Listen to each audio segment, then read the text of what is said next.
Bueno, lo primero que quería que me cuentes es cómo surgió esto de ir a Ucrania, cómo salió la posibilidad de viajar. Bueno, cuando arrancó todo el tema, yo dije que quería, digo, que me pongan en la lista, que si la cosa este, avanzaba y iba a durar mucho, iban a tener que hacer un recambio, que bueno, que cuente conmigo, que me gustaría como ir a cubrir la historia. Entonces, partió de un interés mío inicial en querer participar de la cobertura. Así fue. Y después, justo el día de la protesta del Congreso, del, del voto del FMI, estaba ahí en el Congreso, justo antes digamos, de todos los quilombos, y me dijeron, bueno, venite ya para acá, que queremos que... Pues dije, bueno, mirá, estoy acá en el Congreso y están volando las piedras. Después vemos, pero bueno, sí. Y a los 2 días estaba viajando para acá. Fue un viaje largo, porque llegar hasta acá, como el aeropuerto en Kiev está cerrado, tuve que ir a Polonia, un viaje bien largo. Pero bueno, en 5 días estaba en Kiev cubriendo la historia. Ahora, empotrarse en un territorio así, en un conflicto de guerra, siempre tiene un montón de riesgos que yo calculo que uno nunca se termina de acostumbrar, ¿no? Por más experiencia que tengas, siempre deben haber así situaciones que son difíciles de enfrentar. ¿Por qué, a pesar de conocer esos riesgos y peligros que conlleva la cobertura, igual elegís estar ahí? ¿Y cuáles son esos miedos o las inseguridades que persisten y que están ahí siempre, más allá de la experiencia de hacer estos conflictos? Creo que hay un miedo a no poder, como siempre, no solo un conflicto, cada vez que uno, a mí me pasa que cada vez que prendo como un viaje o una nota, tengo como miedo a no encontrarle la vuelta, a estar desorientado, a no conectar con lo que pasa. Eso siempre me da mucho temor, que es un temor como intelectual, ¿no? De decir, bueno, no voy a entender nada, voy a hacer un trabajo que no cuenta nada. Primero, que eso es un temor que siempre está latente, por más que sea uno cualquier tipo de nota. En el caso de Ucrania, también viajé con temor, porque cuando yo viajé ya habían periodistas muertos. O sea, yo viajé cuando habían 3 periodistas que habían muerto en los primeros días del combate en las afueras de Kiev. Y a mí me tocaba partir a Kiev. Por otro lado, ya como también pasé como esa etapa mía de querer como estar lo más al frente posible, como para esa cosa que te da un poco la juventud, ¿no? De no tenerle miedo a nada y estar como lo más al frente posible. Esa etapa mía ya pasó y no tengo ganas de estar lo más al frente posible solo por el hecho de saber que ahí está la acción, eh, está la fotografía más como intensa digamos, de movimiento bélico. Eso pasó en mí, entonces yo no tengo ningún problema en estar un poco más atrás, en contar un poco lo que vive la sociedad atrás del conflicto.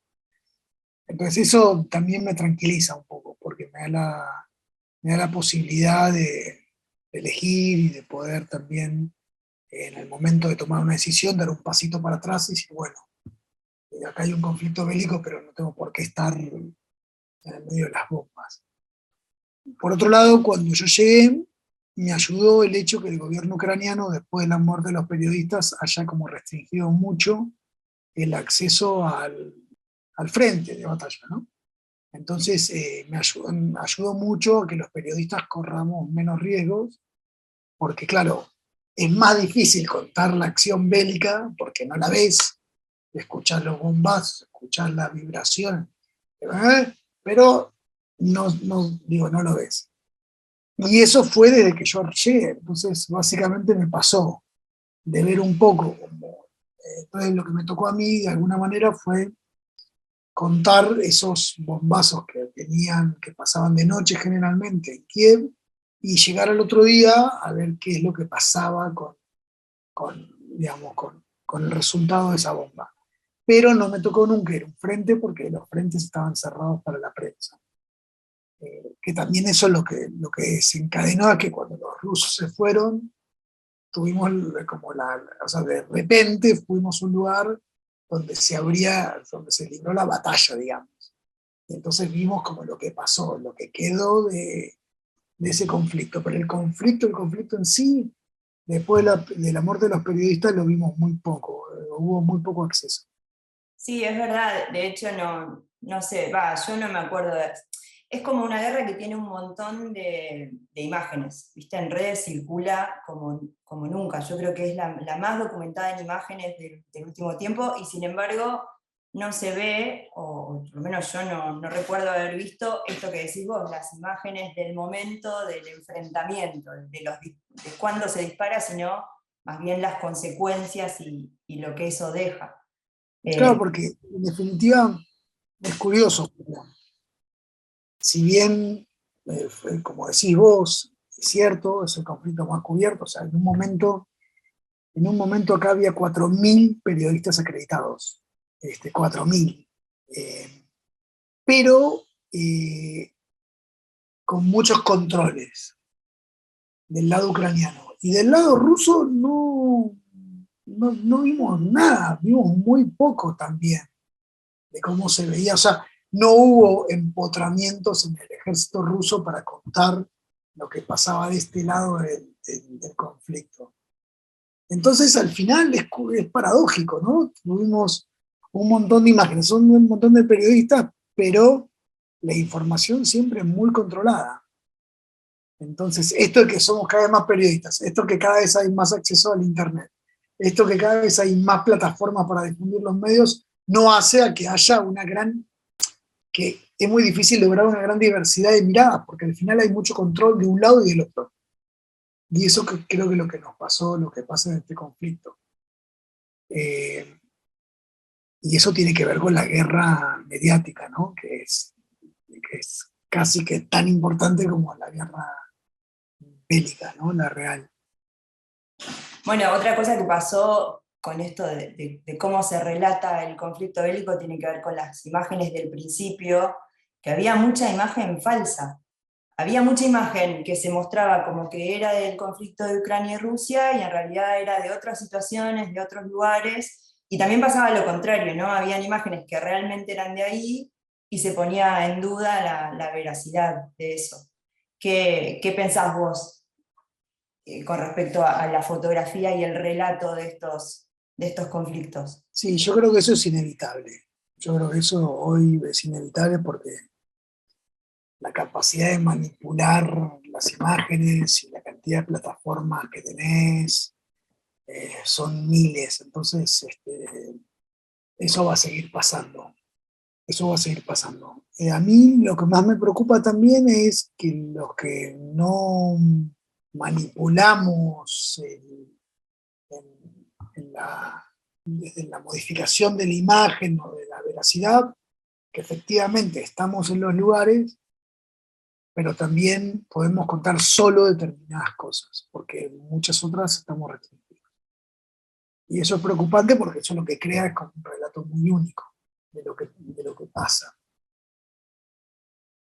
A mí por eso me gusta también, dentro de lo que la cobertura, dentro de lo que yo puedo, me gusta, eso no solo acá, siempre me gustó eh, contar como dentro de las posibilidades como algún tipo de cotidianidad que va más allá de la foto que entra, que llena el espacio necesario para la cobertura. Entonces, no sé, que son fotos que no sé, realmente no se publican mucho, pero que a mí me gustan porque también me ayudan a contar este, situaciones diversas que ocurren en la cotidianidad, que también son importantes para un público global que, por ejemplo, se pregunta, ¿y hay agua ahí? ¿Y hay luz? ¿Y hay internet? ¿No sé qué? Porque muchas veces la visión que tiene uno de afuera es que la guerra y todo el mundo en las trincheras, ¿no? Todo el mundo. Y la verdad que acá no faltó nada, acá el país tuvo internet todo el tiempo, los lugares de conflicto más duros no, pero, pero gran parte del país este, eh, se mantuvo con un cierto orden, no fue algo caótico como uno podría imaginarse un conflicto en Latinoamérica. O sea, esa cantidad, no sé, se movieron como 3 millones de personas en tren y no hubo conflicto, no hubo empujón, no hubo saqueos de trenes, no hubo una cosa más a lo que estamos más acostumbrados nosotros. No dejaron de funcionar los trenes nunca, nunca faltó comida. Los que la pasaron bravo fueron los lugares donde quedaron encerrados entre los fuegos cruzados. Eso sí, eso fue muy duro. Lo empezamos a ver ahora con la retirada de las tropas rusas, lo duro que fue en determinados distritos, donde se libraban las batallas más cruentas. Eso sí fue muy duro para la gente, porque no pudieron salir antes, y cuando ya estaban en el medio no quedaron atrapados. Y eso fue muy sangriento también. Sí, de hecho, bueno, Bucha, todas las imágenes de esta semana son cada vez más terribles, ¿no? Al principio no se veía tan crudamente la muerte así, tan de frente, y estas últimas imágenes son muy difíciles de digerir. Es loco porque un poco lo que vos decías, por un lado, hay toda una parte que no se ve, que ustedes no tienen acceso a cubrir, que no se puede, y por ende la gente no se entera, y por otro lado tenés una sobreabundancia de imágenes de muerte así, que son como una trompada, que cada vez hay más.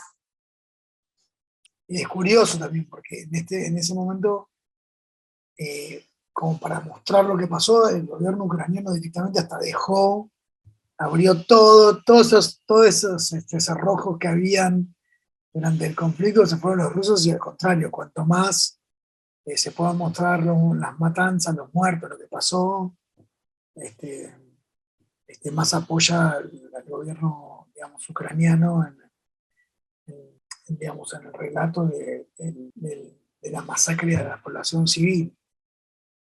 Eh, y es realmente muy, muy difícil digerir esas imágenes.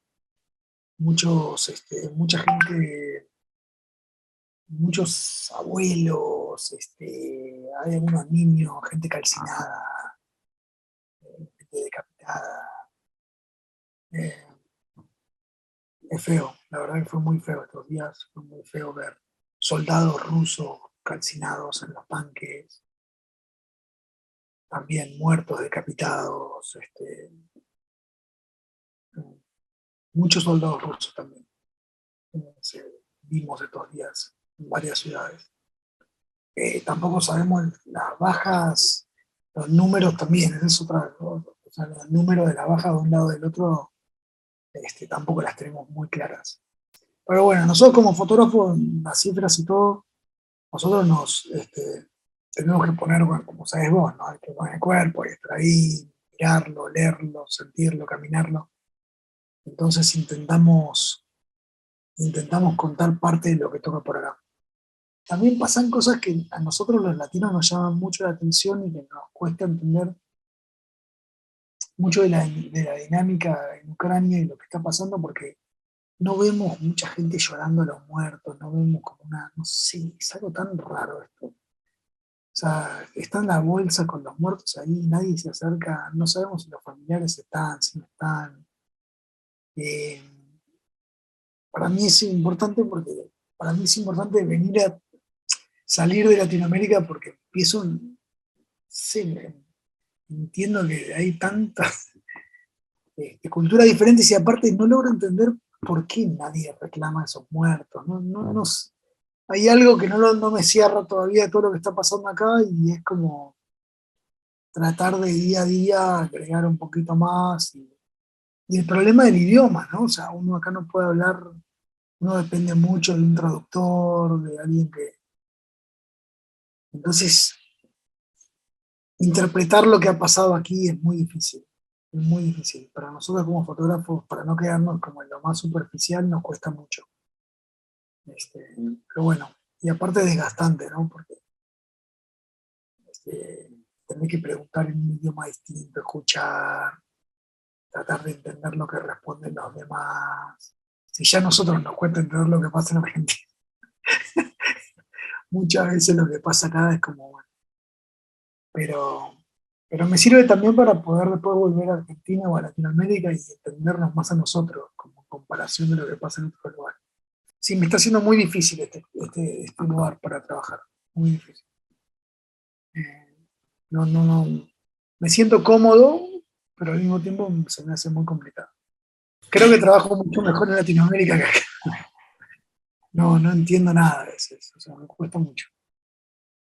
Y en comparación con Siria y con Afganistán, que bueno, esta es una guerra de Occidente, hay bastantes particularidades probablemente, quizás algunas se vean incluso reflejadas en las imágenes o en estas cosas que decís, porque vos ya estuviste en guerras, pero me imagino que esta en muchos sentidos debe ser bastante distinta. Es distinta porque lo de Siria era un conflicto que cuando yo fui todavía no era un lugar, un conflicto tan mediático, estaba en el marco de la primavera árabe, no había muchos periodistas, era muy difícil entrar. Entonces fue una cosa como más como dormir en la casa con los sirios, comer con las familias, estar con los chicos jóvenes ahí dando vueltas. Eh, También era bastante ajeno a lo que uno puede ver en Latinoamérica, pero se me hacía algo como más cotidiano. Esto no, esto es una ciudad enorme, son 4.000 periodistas, es un ejército, el ejército rojo del otro lado. Hay como como todo Occidente mandándole armas a los ucranianos. Es como una dimensión mucho más grande, y eso creo que también se me escapa un poco. O sea, las dimensiones del conflicto son otros. En Siria era todo más como manejable para mí. Esto se me fue un poco de las manos. Pero bueno, nada, es una experiencia también interesante, entender cómo trabajan los medios. A mí me gusta como el estudio de ver cómo trabajamos nosotros, los fotógrafos. Acá están todos los fotógrafos más, o sea, en una misma cobertura están leyendas del fotoperiodismo occidental, digamos, ¿no? Todos juntos en un mismo lugar, en 4 metros. Y me parece interesante entender cómo trabajan ellos, cómo trabajan los medios, cómo miran, cómo miramos. Digo, los medios, yo soy muy parte de todo, pero me gusta mirarlo también, ser parte, pero al mismo tiempo salir un poco y tratar de entender cómo nos manejamos. Y no hice, y creo que el gran error de esta cobertura mía es que no estoy haciendo eso que me parece importante, que es eso. Hay unas imágenes que son brutales, brutales el otro día un fotógrafo, un compañero nuestro, hizo una foto que me pareció una foto tan buena, y ni siquiera creo que salió en la agencia porque era como, según los cánones, no contaba nada. Pero era espectacular la foto, espectacular, era muy dramática, pero eran unos cuerpos calcinados en un primer plano, y en un segundo plano una pared de medios de fotógrafos con chalecos, cascos, cámaras, pero una pared, eran no sé cuántos. Me gustaría que me mande la foto para contarlo, no sé cuántos, 200, era la escena de la gente calcinada y la marabunta. Esa foto cuenta mucho, por ejemplo. Esa foto para mí cuenta mucho de lo que es esto. Y también lo que es muy trágico es la gente. A mí siempre me pareció muy trágico eso. Al final, a mí no. eh, Aprendí también que tomar una posición geopolítica no tiene mucho sentido para nosotros. O sea, porque vos al final lo que estás viendo son familias destruidas, son chicos huérfanos, gente que va a quedar traumada toda la vida, abuelos que no van a dormir más con calma el resto de sus días, que han vivido una pesadilla. ¿Qué importa si los culpables son unos, son nosotros, si los ucranianos son más buenos, los menos buenos, los rusos, si simpatizamos, si queremos? Al final, el punto de lo que uno ve es la desgracia, es la ruptura de las sociedades, de la familia, de barrios, de pueblos destruidos. Eso para mí es lo más, lo que no cambia. Después podemos discutir cómo actuamos los medios, podemos discutir en qué posición nos ponemos ideológicamente de un lado del otro, dependiendo de cada quien. Y eso, pero lo que no podemos discutir es que hay mucha gente asesinada, mucha gente torturada, mucha gente traumada para toda la vida, millones de desplazados. Todo eso es brutal, es muy brutal. Y es lo que vimos los últimos días. Lugares devastados, o sea, pueblos enteros dado vuelta. O sea, la capacidad, además de las armas, es brutal, es brutal. O sea, te dan vuelta un barrio, te dan vuelta. De un lado y del otro, porque las armas vuelan de los dos lados. Y nada, destruidos, lugares destruidos. Como te digo, no sé, barrio de Constitución, ¡pum! No queda nada. O sea, queda en ruina. Es fuerte, es muy fuerte. ¿Cuáles son si es que hubo alguna escena o alguna historia que recuerdes de estas semanas que te haya, esas que volvés, viste, y te queda dando vueltas, y que si tuvieses más tiempo, si estuvieras en otra situación y pudieras contarla, como has hecho en un montón de lugares, ¿cuál es la historia que te gustaría contar que va más por ese lado humano, capaz que el conflicto duro y puro que está pasando? Mira, hay una historia que además he recibido no sé cuántos correos, porque lo que tiene el trabajo en una agencia como API, donde yo trabajo, bueno, vos trabajás en Reuters, es que te das cuenta que esas imágenes vuelan y se publican en muchos otros lugares, ¿no? Y cuando es un conflicto así, se multiplica la cantidad de publicaciones. Y yo, el segundo día de estar ahí en Bucha dando vueltas, vamos a ver una mujer, este, una mujer que empieza a llorar, que nos empieza a contar, nos muestra la tumba de su esposo, nos cuenta todo el drama de que tuvo que vivir en un sótano, que su edificio estuvo ocupado, que a su esposo lo torturaron, nos lleva a la tumba de su esposo, una historia muy, muy, muy dramática. Y después de eso, es como un barrio donde había sido un poco tomado por el ejército ruso, y ahí los vecinos tienen muchas ganas de hablar, porque están todos muy traumatizados con lo que ocurrió. Entonces nos dicen, no, no, no, bueno, pero vengan acá que les quiero mostrar otra cosa. Después nos llevan a un sótano, nos cuentan. O sea, la gente seguía viviendo abajo del sótano, a pesar de que los rusos se habían ido. No sé cuántas decenas de familias seguían viviendo en un sótano, traumados. Y en un momento nos llevan nos dicen, bueno, acompáñennos por favor a un lugar, les quiero mostrar las tumbas de dos personas que murieron, etcétera. Y llegamos atrás, que lo que ha pasado es que muchos jardines, de patios traseros con tierra de casas, se enterraron a los muertos, porque no existía la posibilidad de ir a un cementerio ni hacer nada, porque cuando están los barrios ocupados por las tropas rusas había combates, etc. Y nos llevan a dos lugares, a un lugar donde había tumbas y aparecen unos chicos. Uno de los chicos es Vlad, es un chiquito, aparece con una campera verde, Vlad, con 6 años, y empieza a ponerle una lata con jugo a la tumba de su mamá. Ahí nos enteramos que la tumba de su mamá, son 3 chicos que quedaron huérfanos. Y bueno, con el trajín de la agencia, yo hice una foto de los chicos pedimos los nombres de los chicos. A la noche mandé la foto de las tumbas y recibí no sé cuántos correos y me hizo recordar a lo que me pasó en Siria también con un niño que estaba llorando la muerte de su padre en un cementerio y no sé cuántas decenas de correos queriendo ayudar a ese niño. Entonces, quiero volver, con más tiempo al barrio para ya dejar de la corrida de tener que reportar para el que seguía, que fue como el primer día de mucho, el segundo, que estaba todo el mundo queriendo mandar todo rápido.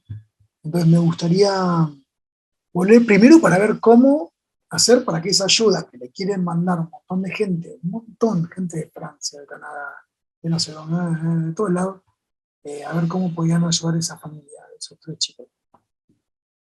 Entonces quiero hablar con la tía o quiero hablar con alguien de la familia para ver cómo podemos hacer para ayudarlos, para que la gente que los quiera ayudar pueda. Y también para poder entender un poco más, para charlar más tranquilamente, para también ir a ese sótano, para ver si todavía la gente sigue viviendo ahí. Es impresionante que todos te quieren mostrar dónde vivieron, qué es lo que hacían. En el momento te están hablando y se ponen a llorar, te empiezan a abrazar. Es muy conmovedor a veces esas escenas, porque, y eso también lo del idioma, no importa que no hables el idioma, te abrazan, te cuentan.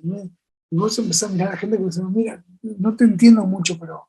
Y en un momento empieza a llorar y te das cuenta de lo que no importa que no entiendas, lo que te están contando es algo que los traumó, que los dejó. Y esas heridas son muy difíciles, aparte de cerrar, ¿no? Vivir unas escenas así tan dramáticas, de tanto de escuchar torturas o de escuchar muerte, de ser bombardeado por tu mismo país, porque cuando empieza el conflicto armado, ahí nada, empieza el bombardeo, no importa de quién venga. La gente la pasó muy mal en esos barrios, en todos esos barrios periféricos de Kiev. Y en esas situaciones donde pasa eso, que más allá de la barrera del idioma, igual uno entiende todo, por las expresiones, por los abrazos, por la manera de intentar comunicarse, eh, me imagino que, y también te ha pasado en otras historias, supongo también, que te atraviesan un montón de emociones y de sensaciones, y no sé, a uno le pasa de todo cuando escucha, y sobre todo estás ahí en primera persona con esa gente y con todo lo que tienen para decir. ¿Te parece que es importante o incluso que se puede, hay una forma de transmitir en imágenes todo eso que a uno lo atraviesa? ¿O qué pasa cuando es como indescriptible, ¿viste? Uno quiere tratar de ponerlo de alguna manera un poquito de algo de lo que le está pasando y es como, me imagino que es inabarcable muchas veces. Y sí, yo siempre digo que para mí el formato, el medio fotográfico es como limitado. O sea, nosotros nos comemos, sí, nos gusta y creemos que es muy importante y una foto tiene mucho poder y todo, pero uno ve las fotos que hace y después pues, lo pone en dimensión de lo que vio, de lo que escuchó y no es nada. Digamos, uno que es agarra como partecitas de cositas que puedo captar y más trabajando en una agencia donde uno tiene que estar como, tiene que estar corriendo, tiene que tener internet, tiene que mandar, no es que uno pueda quedarse en ese barrio el tiempo necesario para poder también. Y lo bueno es que la gente tiene muchas ganas de contarlo. Entonces ahí no hay mediación del gobierno, no hay restricciones, no hay. Creo que eso sí eso es muy bueno. Algunos tal vez tienen miedo, pero creo que la gente está tan atormentada que quiere como sacar un poco todo ese drama que vivió aterrorizado durante mucho tiempo. Fueron, no sé, creo que un mes, ¿no? De estar ahí atrapados en el fuego cruzado. Es muy duro. Y, y entonces nosotros, como te decía, intentamos. Yo creo que intentamos y hacemos un gran esfuerzo por contar algo de lo que vemos, pero creo que no es suficiente. Creo que es muy limitado. Eh, y entonces tal vez el esfuerzo es doble, ¿no? Porque tenés que tratar de buscar la forma de decir, mira, con todo esto que estoy viendo, no puedo hacer algo tan choto, porque esto es tremendo, ¿viste? Es tremendo. Y uno tiene la sensación muchas veces que de todo lo que vio, y cuando ve las fotos de él, dice, qué choto, qué poco, ¿no? Qué poco pude contar, ¿no? Qué poco, bueno, creo que es un poco el desafío y es como seguir mejorando para contar algo más, algo más. Y algo más, y algo también diferente, porque te digo, otra cosa que me di cuenta todos estos días es que todos contamos un poco lo mismo. O sea, todas estas leyendas del fotoperiodismo están una al lado de la otra. Me parece que lo interesante es poder tener una visión un poquito más interesante, eh, saliéndose un poco de la presión de lo que uno necesita tener, ¿no? Ese es un doble esfuerzo, pero está bueno hacerlo, creo. Mientras que uno le dé el cuero. Sí, aparte también debe pasar que cuando uno va a ese tipo de conflictos tiene como esa idea de poder mostrarle al resto realmente lo que está pasando, y en una guerra lo que realmente está pasando es tan complejo y tan difícil de Sí, abordar que no, es no, no. medio imposible. Pero bueno, no sé, creo que también venir como que te da como una experiencia, te suma como ese bagaje, esa experiencia para poder reaccionar mejor en un futuro, como que siempre estar un poco más como atento a otros, a dónde mirar y cómo mirar, que es muy difícil, es muy complicado voltear la mirada para otro lado, ¿viste? Es como, están todos mirando para acá, yo estoy mirando para allá. A mí me pasa todo, muchas veces que estoy ahí solo, digo, acá, porque están todos medio como conectados y empiezan todos ahí a ver para dónde, que no sé qué, y todo, y son re contradedicados, ¿no? Los gringos son re contradedicados, tienen contactos y los militares y no sé qué. Y competir con eso es muy difícil. Pero bueno, se hace lo que se puede. Siempre creo que en todas las entrevistas te deben preguntar por, por la cámara afgana, que de alguna manera Bota entra siempre. Con Sí, la cámara de cajón hiciste un montón de laburos, retrataste personajes, larga lista de personajes, no sé, payasos callejeros, reinas mayas, no sé, de todo. Eh, y vos siempre contás que el resultado de ese laburo es muy especial porque el proceso es muy particular, porque es artesanal, porque hay que quedarse un rato quieto, unos minutos, mirar a cámara, y entonces como que no se puede posar porque cualquier tipo de pose se cae a pedazos después de los primeros segundos, y sí, hay sí. como cierta como conexión, aparece como para mí aparece como la hondura de la persona, ¿no? Son como fotos más honestas en un punto. Y Sí. haciendo un ejercicio de imaginación, si pudieses de vuelta volver a estos lugares, ponele una vez que termina la guerra, y si pudieses ir con tu cámara de cajón, ¿a quién elegirías retratar de Ucrania o de Rusia? O tal vez a ninguno con esa cámara. A mí me gustaría, a mí me gustaría retratar los lugares donde ocurrieron estos frentes de batalla que nosotros no pudimos, que nunca accedimos y que después accedimos desde la inmediatez, ¿no? Desde, bueno, los muertos, la destrucción, lo que estamos haciendo estos días. Pero me gustaría con esta cámara poder ver estos lugares, pero a través de esa quietud, ¿no? De ese no correr tanto, de no tener que resolver en el día para mandar en el día, sino también poder ver esos rostros de la gente como, que es lo que yo digo, se termina el conflicto mañana, se termina el conflicto, Rusia se va de todo porque negocian que no sé qué, que hay una negociación en Bruselas, yo que sé que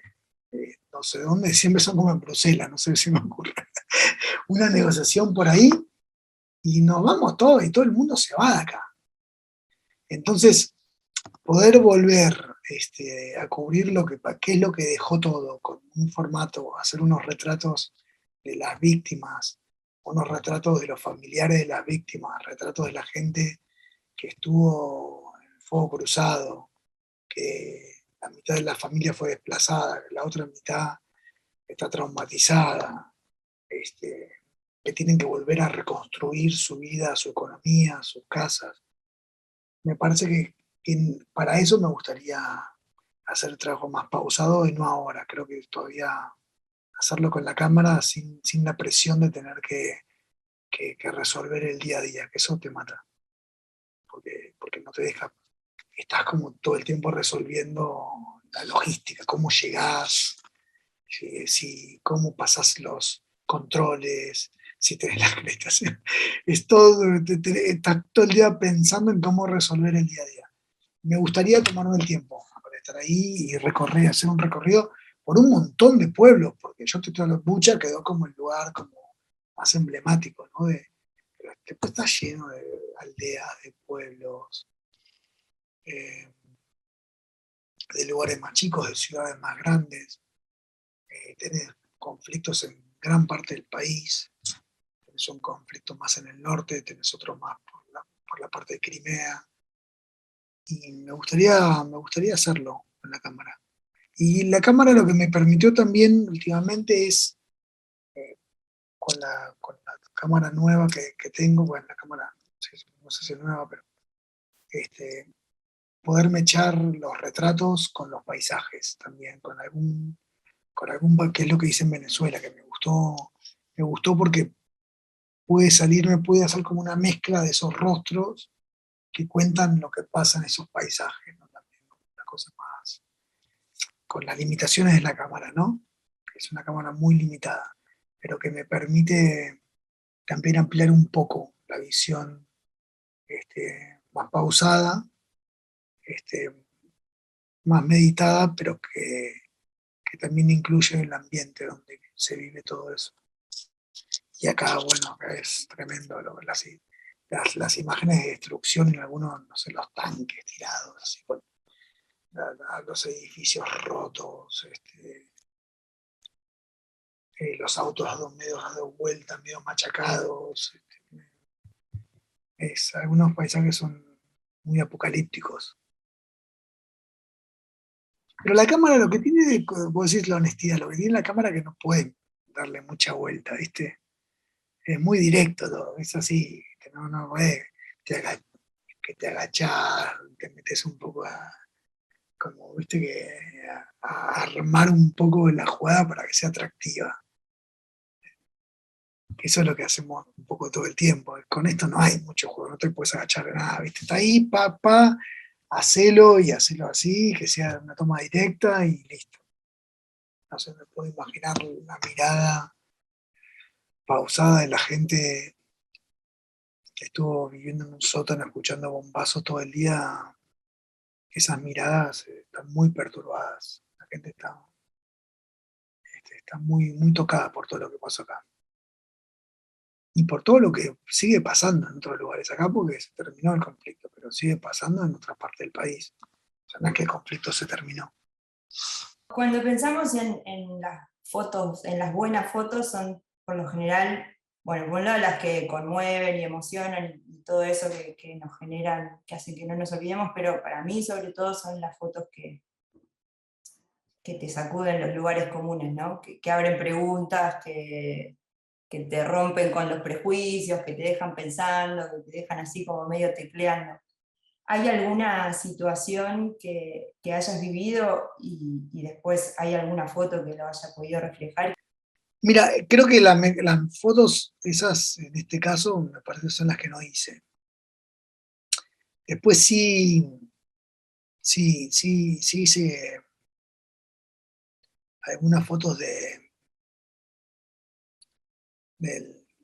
hice algunas fotos digamos, como el desamparo de mucha gente después de que ocurrieron estos bombazos y todo. Pero creo que con esa foto que te conté, esa foto descoloca un poco, esa foto de la gente calcinada y la pared de medios atrás, ¿no? Es una foto que no hice, que me hubiese gustado hacer, porque es algo que me llamó la atención desde el primer día. Yo el primer día que llegué a Kiev, llegué en la mañana, después de tantos días de viaje casi sin parar, y hubo una explosión en un edificio y a esa mañana mismo yo nunca había visto una cosa así, una jungla de periodistas. O sea, como no sé cuánto, 1000 periodistas adentro de como una cancha de fútbol. Era una cosa, y eso sí me hubiese gustado poder como trabajar en ese tema, como cómo trabajamos los medios. Eh, Eso por un lado. Y por otro lado, las imágenes de desamparo de la gente después de haber perdido sus viviendas, de haber tenido gente desplazada en sus familias.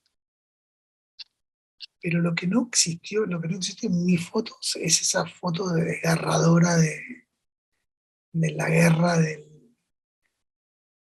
Hice algunas, pero acá se vive de otra manera la guerra, se vive con otra organización, con otra frialdad, la gente llega a su casa toda rota, acomoda.